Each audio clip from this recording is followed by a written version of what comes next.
NDTV accesses Parliament attack plan details on the day of the security breach. The accused, all of them met at India Gate, where they discussed the execution of a plan that they had, been thinking of over the last 9 months. The last minute details were discussed at that meeting at India Gate, which lasted about half an hour. The accused decided amongst themselves as to who will breach the Parliament security. This was decided at that meeting, which was taking place at India Gate the morning of. So do remember that all of the accused wanted to enter the Parliament, but only 2 were allowed. So they decided amongst themselves as to who will finally go inside, who will stay outside, and then finally each of the 4 accused were handed out that smoke bomb canister. They were all given that.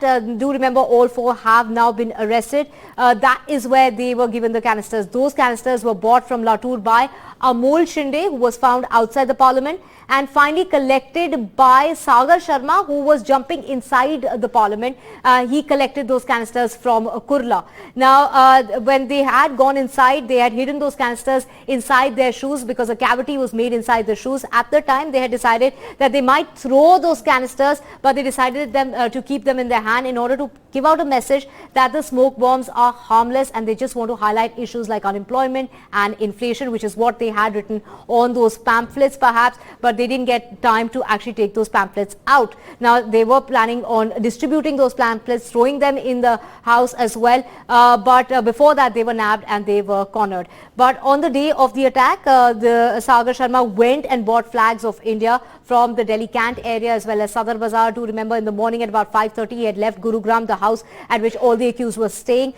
From there, he went to get his Aadhaar card from Anand Vihar. From Anand Vihar, he went to Rajiv Chowk. From there, he went to Sadar Bazaar, bought those flags, and then went to India Gate in order to discuss the last minute details that was discussed at India Gate.